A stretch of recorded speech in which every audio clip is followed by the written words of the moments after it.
मैं doctor Ramesh Sharma, associate professor botany, government college Kotputli.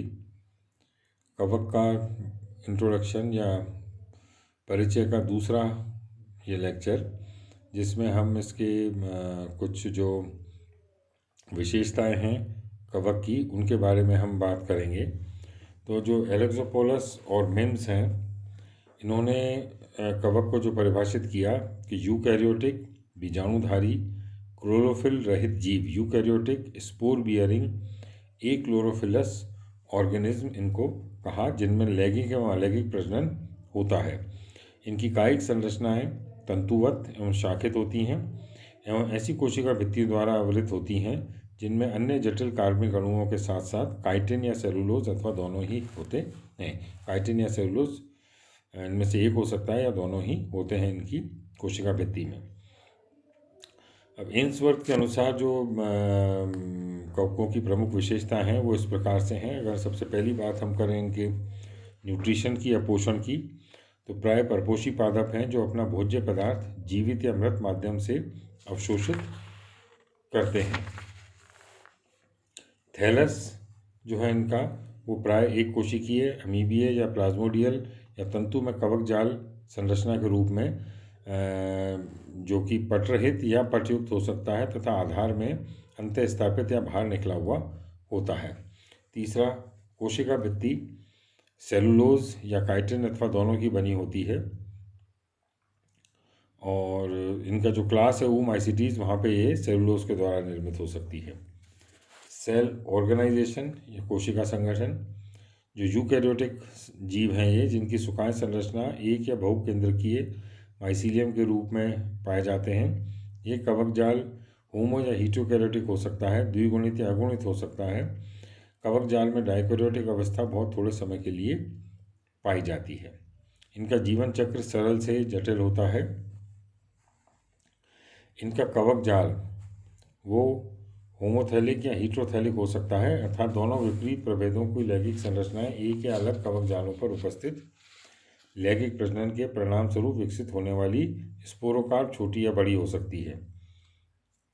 ये saprophytic या पैरासिटिक या सिम्बायोटिक सजीव होते हैं। कुछ कवक प्रजातियां जो हैं वो हाइपर पैरासाइट्स भी होती हैं, अर्थात ये अपना पोषण अन्य परजीवी पादप या जंतुओं से प्राप्त करती हैं। और अंत में ये कॉस्मोपॉलिटन डिस्ट्रीब्यूशन इनका सर्वव्यापी प्रदर्शित करते हैं। ये विश्व के सभी भागों में पाए जाते हैं। अब इनके आवास की या हैबिटेट की अगर हम बात करें, तो जैसा हमने कहा, ये सर्वव्यापी कॉस्मोपॉलिटन समूह है। उन सभी स्थानों पर पाए जाते हैं जीवित या मृत कार्बनिक पदार्थ एवं नमी उपस्थित होती है।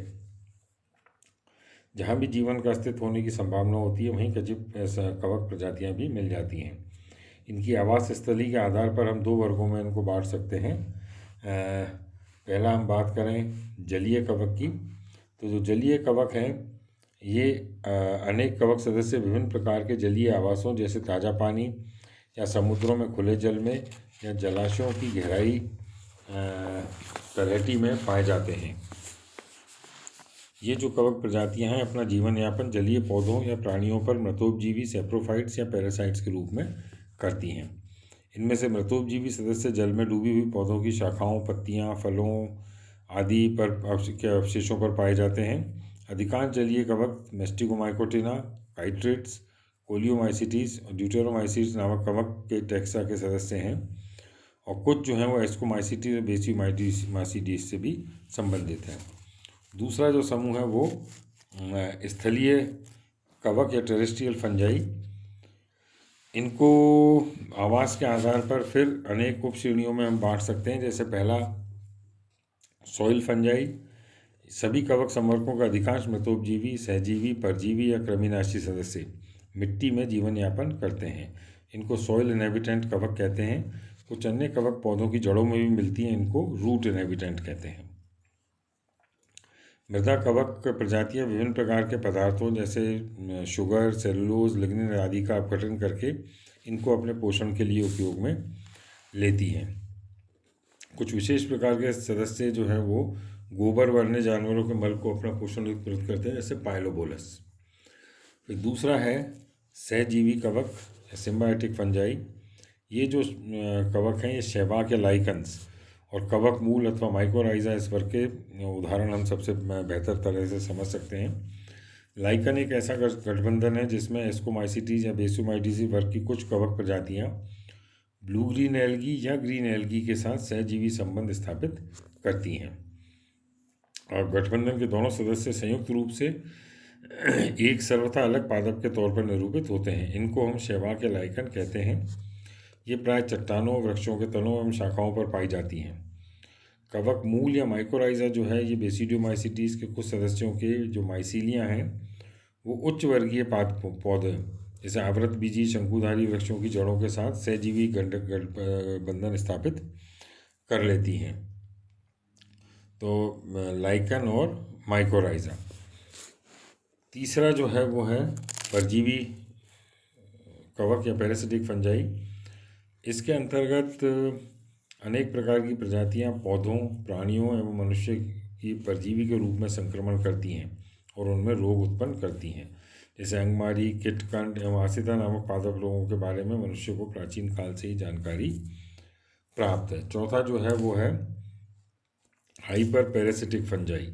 कुछ कवक प्रजातियां अन्य संवर्गों के कवक सदस्यों को संक्रमित कर उन पर परजीवी के रूप में जीवन यापन करती हैं। जैसे जो पाउडरी मिल्ड्यू उत्पन्न करने वाली कवक है उसके ऊपर एक अन्य कवक एम्पेलोमाइसिस स्क्वेलिस तो कीट रोग उत्पन्न करने वाली कवक प्रजातियों पर एक और परजीवी कवक एंडरल्यूका कैरिसेस का संक्रमण पाया जाता है। तो इस प्रकार हम देखते हैं ये चार मृदा वाले कवक हो गए और फिर स्थलीय कवक हो गए, टेरेस वाले हो गए, जलीय कवक हो गए और दूसरे स्थलीय कवक। स्थलीय कवक के अंदर भी हमने चार प्रकार की बात की: soil fungi, symbiotic fungi, parasitic fungi और हाइपर पैरासिटिक फंजाई। तो ये इनके हैबिटेट की बात हुई।